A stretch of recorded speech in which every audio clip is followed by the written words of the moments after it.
저 정교인 야외 예배를 좋은 일기 속에서 많은 성도들이 함께 참여해서 은혜 중에 잘 마무리했습니다. 수고하신 모든 분들께 감사드립니다. 지금부터 한 4주 전에 우리 교회 새로운 구역을 편성을 했습니다.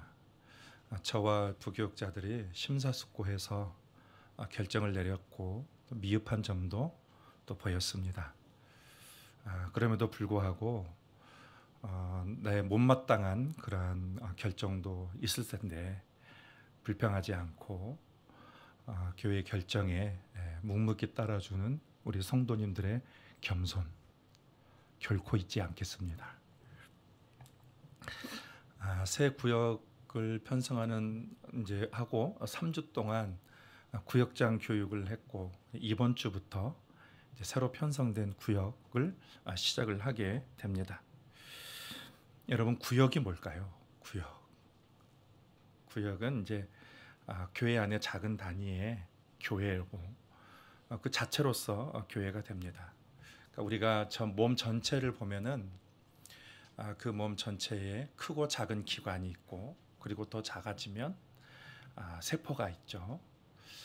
그런 것처럼 이 세상에 전체 우주적인 교회가 있어요.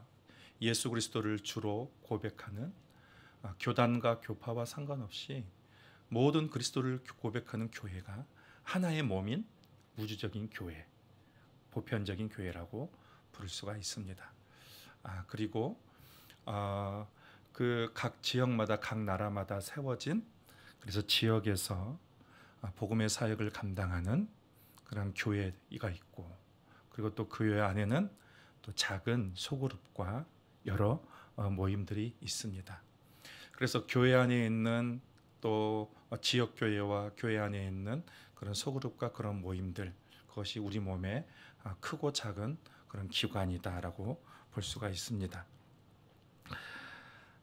교회 안에 작은 단위로 있는 소그룹과 여러 모임들 이것은 단순한 모임이 아니에요. 그리스도 안에서 영적인 관계를 이루는 그런 공동체라고 볼 수가 있습니다. 이러한 작은 기관들, 크고 작은 기관들은 교회와 따로 분리해서 존재하지는 않습니다. 함께 유기적으로 연결되어 있고 상호 보완적인 그런 관계를 형성하고 있습니다. 교회 안에서 작은 모임이라고 해서 우리가 무시되어질 수 없는 것은 그것은 교회를 이루고 있는 필수적인 기관이기 때문에 우리는 한 성도도 무시될 수가 없고 그리고 교회의 작은 기관이라 모임이라고 해서 그것을 결코 무시될 수는 없습니다. 여러분은 신앙의 핵심을 뭐라고 생각하고 계십니까? 신앙의 핵심은 공동체입니다. 관계입니다. 관계는 홀로 형성되지 않습니다. 홀로 형성되지 않아요. 하나님께서 우리를 부르신 이유는 우리에게 어떤 그 일을 시키기 위해서 부른 것도 아니고 또 어떤 사역을 많이 하기 위해서 부른 것도 아닙니다. 우리가 이제 목적을 분명히 해야 되는데 신앙의 핵심이 관계라는 것 그것을 가장 잘 보여주는 것이 삼위일체 하나님이십니다. 성부 하나님, 성자 하나님, 성령 하나님이십니다. 하나의 본질이시고 하나가 되시고 그리고 각각 다른 위격으로 세 분으로 존재하시는 거예요. 하나이면서 세 분이고 세 분이면서 또 하나로 존재하는 그런 삼위일체의 신비. 이 세 분은 본질적으로 하나이지만 각각 다른 위격으로 서로 경쟁하거나 충돌하지 않습니다. 갈등하지 않습니다. 사랑 안에서 서로 연합되어 있어서 이 땅을 향한 하나님의 사역을 이루어가고 계시는 것입니다. 이런 하나님의 독특한 존재 양식은 우리 인간 세계가 나아가야 될 방향이 어떠해야 되는지를 분명하게 보여주고 있는 것입니다.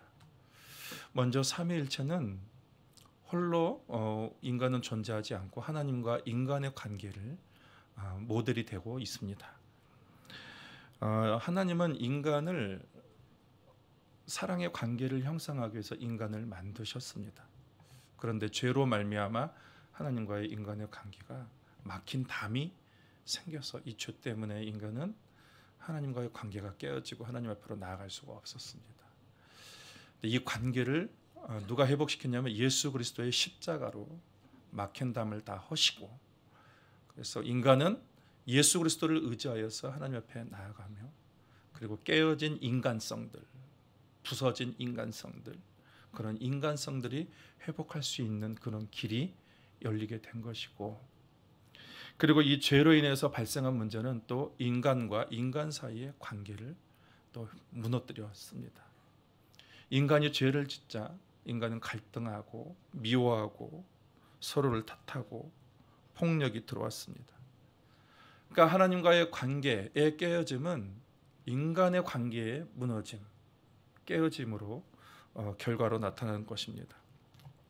그래서 이 모든 관계를 회복하신 분이 우리가 믿고 섬기는 예수 그리스도이십니다. 에베소서 2장 14절 말씀에 보면 그는 우리의 화평이신지라 둘로 하나를 만드사 중간에 막힌 담을 자기 육체로 하시고, 십자가로 하나님과의 관계가 회복되자 모든 담이 무너지고, 그리고 인간 안에 있는 하나님의 형상, 그 인간성을 회복시키셔서 인간과의 관계도 화평의 관계로 만드시는 것. 여러분, 이것이 하나님의 계획입니다. 인류를 향한 하나님의 계획은 모든 깨어진 관계를 다시 돌려놓는 것, 원래로 회복시키는 사랑의 관계로 만드는 것, 이것이 하나님의 인류를 향한 계획이고, 그 인류를 향한 계획을 이루시기 위해서 하나님께서 이 땅에 두신 것이 교회입니다. 그래서 교회는 저와 여러분이 교회예요. 저와 여러분이 교회인데, 우리는 우리 신앙의 핵심, 부르심의 핵심이 무엇이고 또 우리의 사명이 무엇인지를 분명하게 잘 알아야 되는 것이죠. 근데 하나님께서는 이 사명을 주시고 그냥 교회를 그냥 내버려 두지 않으셨습니다. 하나님은 교회에 오늘도 보혈의 은혜를 흘려보내 주시고, 그리고 그리스도의 말씀과 주님의 생명과 지혜와 은사와 모든 은혜들을 오늘도 하나님은 아낌없이 쏟아부어 주고 계십니다.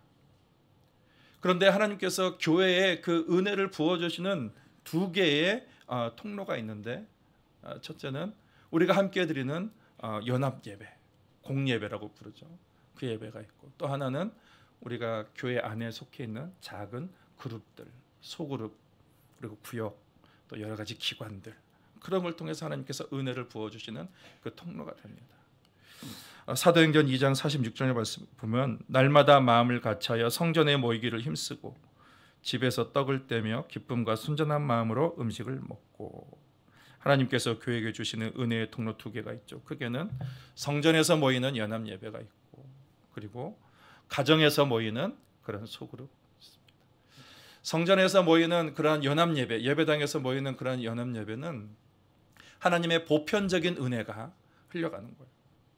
그리고 우리가 교회 안에 작은 그런 교회, 그런 소그룹을, 그런 모임을 통해서 보편적으로 선포된 그런 흘러가는 은혜가 개인의 삶을 통해서 구체적으로 세밀하게 흘러가게 되는, 그것이 하나님의 성경에 나온 그런 하나님의 방법입니다. 그래서 교회로부터 흘러나오는 하나님의 은혜가 이제 소그룹을 통해서 개인의 삶에 흘러가게 되고, 그 은혜가 또 여러분의 삶의 자리까지 그렇게 흘러가도록 하게 되는 것이죠.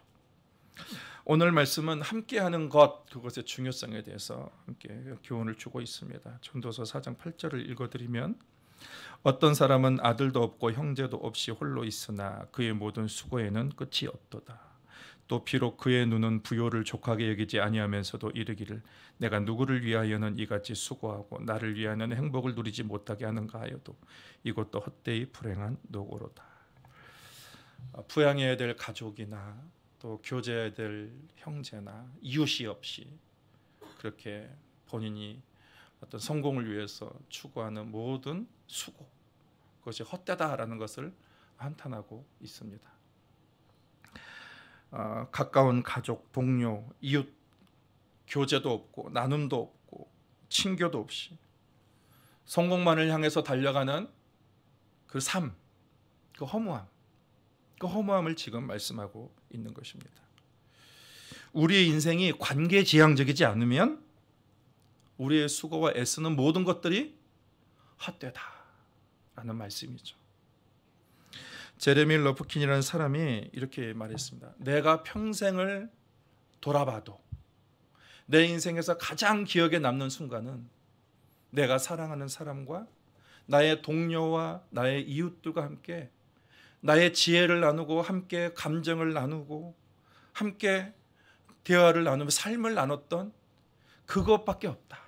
그것이 가장 귀하다라고 했습니다. 뭐 성공을 하고 많은 업적을 이루고 어마어마한 부를 이루고 그것이 남는 것이 아니라 내가 만나는 사람들과 함께 내 인생을 나누고 기쁨을 나누고 슬픔을 나누고 그것이 내 인생의 가장 귀한 것이다. 소중한 것이다라고 그렇게 이야기를 했습니다. 전도서 4장 9절 말씀에 보면 두 사람이 한 사람보다 나음은 그들이 수고함으로 좋은 상을 얻을 것임이라. 혼자 일하는 것보다 두 사람이 일하는 것이 더 좋은 결과를 얻을 수 있습니다.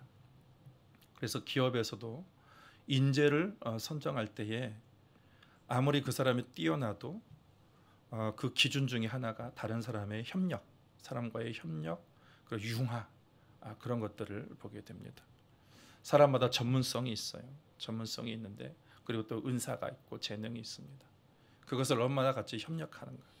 협력하면 더 효율적인 결과를, 더 많은 결과를 낼 수 있다라는 것입니다. 하나님이 천지를 창조하시고 보기 좋았다고 그랬습니다.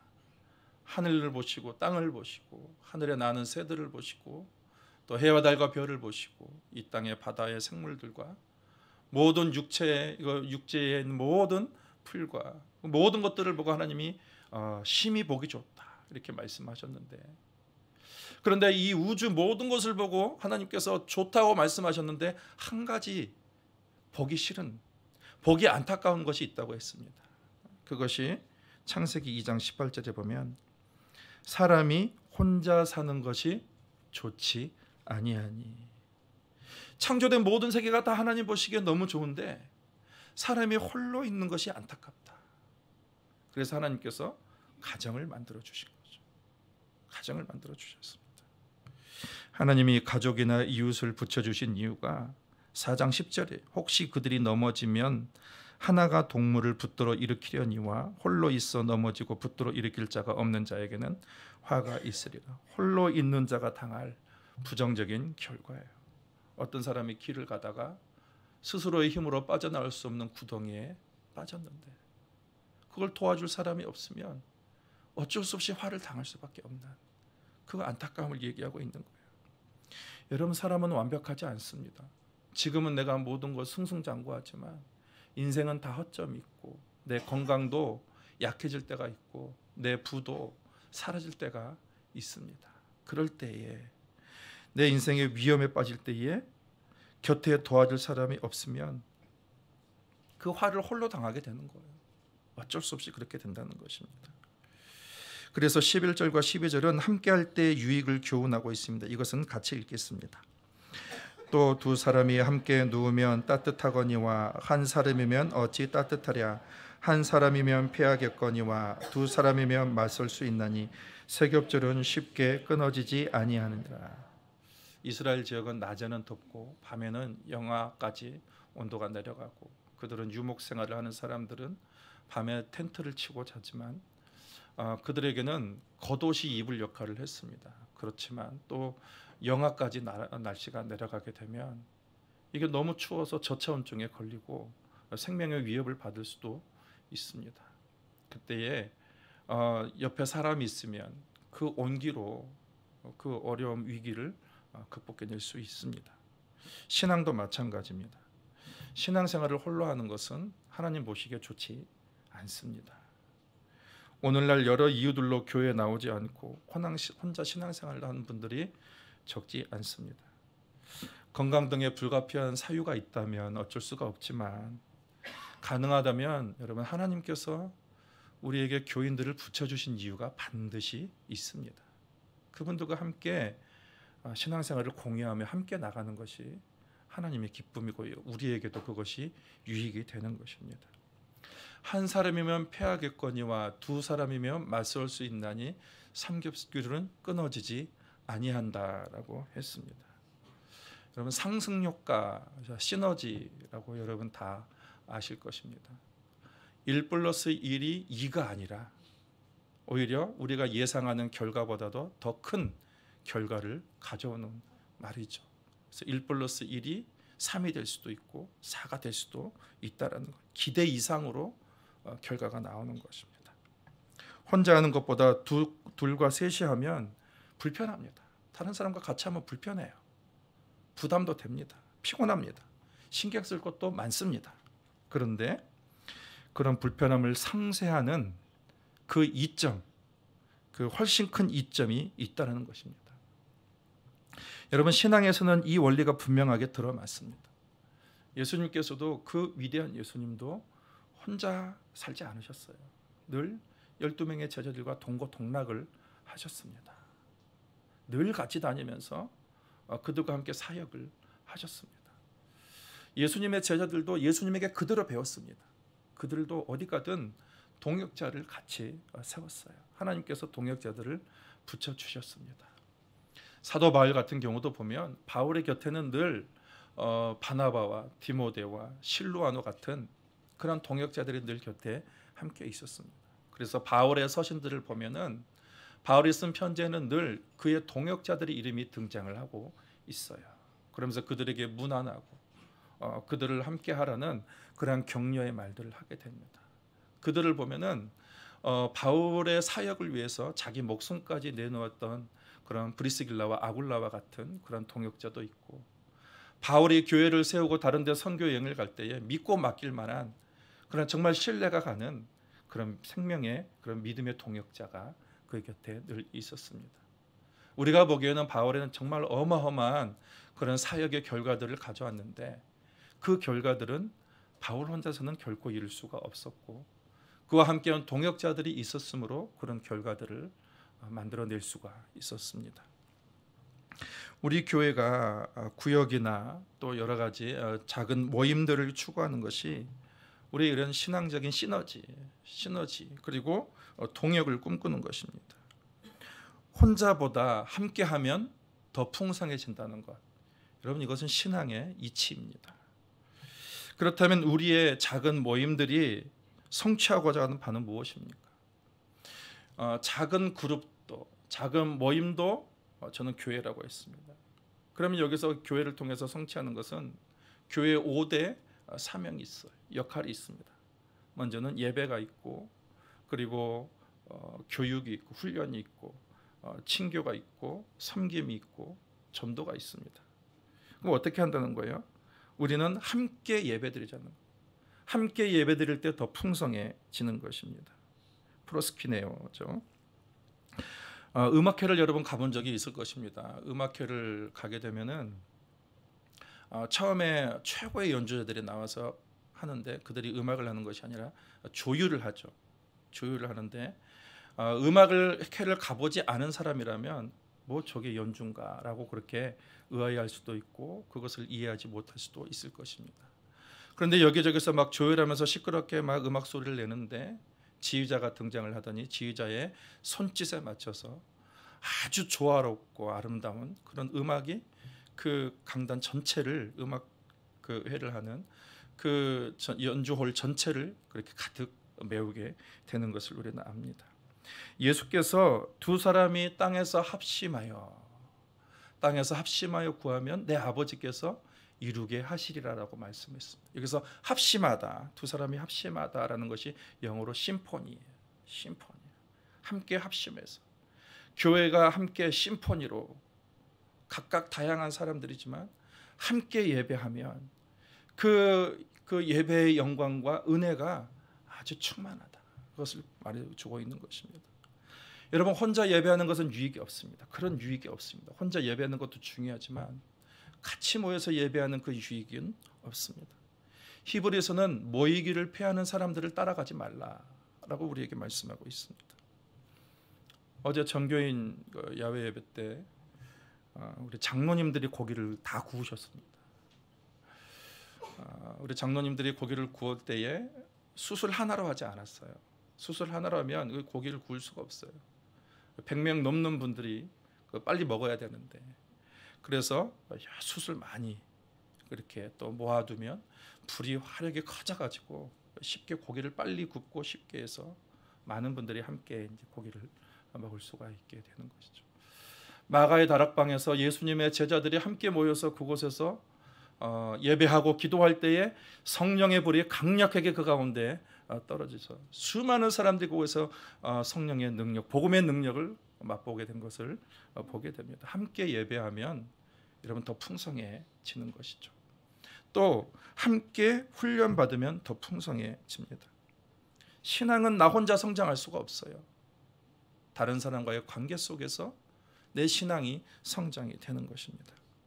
목회자들의 설교를 들어보면 같은 본문임에도 불구하고 내용이 각각 다르게 나오는 경우가 있습니다. 그것은 그 목회자가 가지고 있는 성향, 신학적인 성향과 그리고 그 신앙의 색깔, 그리고 그 환경에 따라서 다르게 나타날 수가 있는 거예요.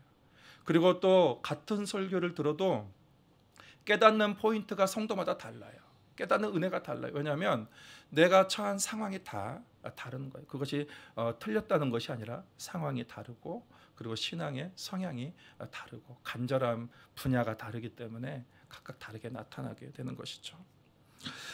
그래서 공동체 안에서 함께 말씀을 나누는 것이 왜 중요하냐면 다른 사람의 신앙을 내가 볼 수가 있는 거죠. 그래서 내가 말씀을 이해하는 깊이가 넓어지는 거예요. 나만 신앙을 가지고 있다면 나의 신앙 색깔밖에 이렇게 갇혀 있습니다. 그런데 다른 사람과 함께 신앙생활을 하고 말씀을 나누다 보면 그 사람이 느끼고 그 사람이 깨달은 말씀을 함께 폭넓게 나눌 수 있게 되며 내 신앙의 영역이 넓어지게 되는 것이죠. 그리고 또 믿음이 또 깊은 사람과 또 같이 그 교제를 하게 되면 또 믿음도 깊어지게 되는 것이죠. 기도도 마찬가지예요. 함께 모여서 기도하면 유익이 있습니다. 함께 모여서 기도할 때에 그 기도의 은사들이 있는 분들이 계셔요. 그러면 그 기도의 은사가 있는 분들을 통해서 하나님께서 그 기도의 권능이 흘러가도록 그렇게 하나님께서 또 역사하실 때도 있습니다. 함께 훈련받으면 더 풍성해지는 것입니다. 그리고 또 교제예요. 함께 교제하면 더 풍성해집니다. 우리가 매주 외우는 사도신경에 이런 구절이 있죠. 나는 성령을 믿으며 거룩한 공교회와 성도의 교제와. 여러분 신앙의 내용에는 성도의 교제가 반드시 들어가 있습니다. 성도의 교제가. 우리는 다른 사람과의 교제 때문에 상처를 입습니다. 불편함도 경험하고 불이익도 받지만 그렇다고 하나님이 주신 그 교제를 포기하는 것은 뭐 무서워서 창 못 담그다고요? 구더기 무서워서 창 못 담그는 격이 됩니다. 교제가 주는 작은 불편함 때문에 하나님이 주신 영적인 그런 신령한 유익들을 포기해서는 안 됩니다. 신자는 다른 교우들과 교제하면서 상대의 겸손을 보면서 나의 교만을 보는 거예요. 상대의 배타성을 보면서 나의 이기심을 보게 되는 것입니다. 그리고 우리는 함께 마음을 함께 교류하고 나누면서 서로 힘을 주고 격려도 되고 또 서로 위로도 받게 되는 거예요. 나와 다른 사람의 성격을 가진 사람과 교제하면서 용납을 배우게 되고 그리고 사람을 이해하는 폭이 넓어지고 나의 지경이 더욱더 커지게 되는 것입니다. 믿음이 깊은 사람과 교제하게 되면 나의 신앙이 더욱더 깊어질 수밖에 없는 것입니다. 우리는 믿음의 교제를 통해서 내가 남에게 유익을 주고 동시에 또 내가 남으로부터 도움을 받을 수도 있습니다. 서로 의지가 되면서 어려움도 이기고 시험도 이길 수 있는 거예요. 여러분 함께 교제하면 더 풍성해집니다. 그리고 함께 섬기면 더 풍성해지는 거예요. 공동체가 훈련의 장입니다. 여러분 교회가 훈련의 장이에요. 다른 사람들 함께 섬기면서 내가 섬김을 배우게 되고 그 섬김을 훈련받아서 여러분의 가정과 그리고 여러분의 삶의 자리에 가서 그거 섬김을 실천하게 되는 것입니다. 우리가 모임에서도 보면 각각 은사가 달라요. 어떤 사람은 교육에 대해서 잘 알아요. 자녀 교육에 대해서 잘 알아서 자녀 교육에 대해서 함께 정보를 나누기도 하고, 어떤 사람은 찬양을 너무 잘해서 그 공동체 안에서 찬양을 또 일으켜주는 그런 역할을 하고, 또 어떤 분은 상담을 잘해서 또 힘이 든 분들에 대해서 상담도 잘 해주고, 건강에 대해서 잘하는 분도 계십니다. 그래서 건강에 대해서 잘하는 분도 또 그 공동체 안에서 건강이 안 좋은 분들을 건강할 수 있는 그런 비결도 알려주고 함께 하는 것이죠. 말씀을 잘 아는 사람은 또 말씀으로 섬길 수 있고, 또 특별히 또 요리를 잘하는 분들은 또 요리로 섬길 수도 있습니다. 이렇게 하면서 모임이 풍성해지게 되는 것입니다. 제가 아는 한 구역이 있는데, 이 구역은 선교사님들, 그러니까 그 조금씩 모아서 한꺼번에 한 명이 큰 돈을 다 할 수가 없으니까 조금씩 모아서 그 돈을 모아서 선교사님들에게 이렇게 지원하는 경우를 봤습니다. 여러분, 선교사님들은 교회가 생활할 수 있는 부분만 그 지원을 해요. 선교사님들이 사실 굉장히 어렵게 사는 것은 사실입니다. 그런데 우리 구역에서 뭐 헌금을 하든지 모아가지고 그것을 500달러든지 아니면은 1000달러든지, 우리가 보기에는 그것이 뭐 이렇게 거대한 큰 돈은 아니겠지만 선교제에 가면 엄청난 도움이 됩니다. 그것이 작은 돈이 엄청난 도움과 그리고 힘이 되는 것이죠. 그래서 그 구역에서 함께 그 섬김을 훈련하는데, 구역 식구들이 이렇게 100달러씩 아니면 200달러씩 그렇게 모으면은 1000달러가 되고 500달러가 되고, 그것을 매달마다 그렇게 훈련하는 되는 것입니다. 여러분, 함께 섬기면 풍성해집니다. 함께 섬기면. 전도도 마찬가지죠. 전도하면 더 풍성해집니다. 전도가 어렵고 힘들지만 함께 하는 거예요. 우리 주변에는 교회를 오고 싶어도 교회를 못 오는 부담스러워하는 분이 계십니다. 이럴 때 어떻게 하냐면 구역 식구들이 함께 친구가 되어주는 거죠. 함께 친구가 되어주면, 교회 오기 어려운 이유 중에 하나가 인간관계 때문에 어렵습니까? 그래서 함께 친구가 되어주면, 그러면 교회 와서도 어렵지 않게 교회 올 수도 있고, 또 그것이 기회가 돼서 또 하나님을 만날 수도 있게 되는 것이죠. 여러분, 우리는 무엇을 하든지 혼자 하는 것보다 함께하면 더 풍성해지는 것입니다. 해바라기와 나팔꽃이라는 그런 동화가 있습니다. 이 동화를 어떤 목사님이 각색을 했습니다. 어느 담장 밑에 해바라기가 있어요. 그 해바라기 두 개가 친구처럼 함께 경쟁하듯이 누가 더 크나, 해를 바라면서 누가 더 크나 그렇게 경쟁을 합니다. 그런데 마침 그 바로 아래에 그 발밑에 나팔꽃이 피면서, 나팔꽃은 어디에 기대야지만 그가 클 수가 있어서 작은 해바라기에게 가서, 해바라기야, 내가 기댈 존재가 필요하거든. 나에게 좀 몸 좀 빌려줄 수 있겠니? 그럼 내가 예쁜 꽃을 피워줄게. 이렇게 얘기를 했습니다. 그랬더니 이 작은 해바라기가 불편해. 네가 내 몸을 감싸면 나는 구속받는 것 같고, 그리고 너무 불편하니까 저리 가. 그래서 돌려보냈습니다. 나팔꽃이 잔뜩 주눅 들었습니다. 그래서 옆에 있는 조금 더 큰 해바라기에 가서, 해바라기야, 그렇게 똑같이 내가 나를 받아주면 내가 정말 예쁜 꽃으로 보답할게. 그랬더니 이 큰 해바라기는 걱정 마, 내가 버팀목이 되어줄게. 함께 햇님을 바라보면서 함께 자라가자. 내 몸이, 근데 문제는 내 몸이 약간 거칠어. 솜털도 있어가지고 네가 막 찔리고, 너도 불편하고 나도 불편할 수 있지만, 그렇지만 내가 버팀목이 되어줄게라고 했습니다. 그래서 이 해바라기는 그 나팔꽃은 큰 해바라기에 이제 기대가지고 자라면서, 이 나팔꽃이 피자 해바라기도 아주 우아한, 더 우아해진 그런 꽃으로 자라게 됐습니다. 어느 밤에 비바람이 아주 심하게 몰아쳤습니다. 그리고 아침이 되었습니다. 이 나팔꽃이 작은 해바라기를 봤는데 목이 부러져 있었습니다. 비바람 때문에. 그런데 큰 해바라기를 봤는데 이게 그 나팔꽃이 이 목을 징징징징 다 이렇게 감싸줘가지고 지탱해줘가지고 목이 부러지지 않은, 그래서 그렇게 잘 살아남은 그런 이야기입니다. 여러분, 하나님은 우리에게 믿음의 가족들을 붙여주셨습니다. 왜냐, 우리는 홀로 설 수가 없어요. 불편하지만, 좀 부담스럽지만, 그렇지만 함께 연합하고 함께 융화됨을 통해서 함께 성장하기를 하나님께서 우리에게 그렇게 원하신다는 것입니다. 이것이 여러분 교회 안에서 우리가 작은 모임 안에서 그런 것들이 이루어질 수가 있어요. 가족과 같은 관계가 되는 거죠. 가족과 같은 그런 관계가 되는 것입니다. 그래서 그 모임에서 예배도 풍성하게, 그리고 훈련도 풍성하게, 교제도 풍성하게, 섬김도 풍성하게, 또 영혼 구원도 풍성하게 그렇게 이룰 수가 있습니다. 이것을 우리가 어디서 할 수 있겠습니까? 여성들은 구역을 통해서 여러분 그것을 이룰 수가 있습니다. 그리고 남성들도 그런 모임을 좀 가졌으면 좋겠습니다. 남성들이 참 힘들어요.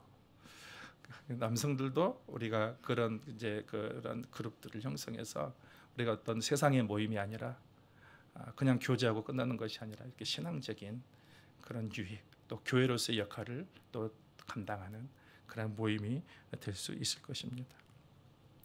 여러분, 신앙의 핵심은 뭐예요? 관계입니다. 관계. 얼마나 관계를 잘 이뤄가는가. 하나님은 우리가 하나님과의 좋은 관계를 이뤄가고, 그리고 예수 그리스도 이름으로 우리가 또 상호 간에 아름다운 관계를 형성해가는, 그것을 우리에게 원하십니다. 여러분, 하나님이 주신 하나님이 주신 그 은혜 안에서, 그리고 우리 교우들과 함께 은혜를 상호 간에 풍성히 나눠가는 그런 동신교회 모든 교인들이 되기를 예수님의 이름으로 축복합니다.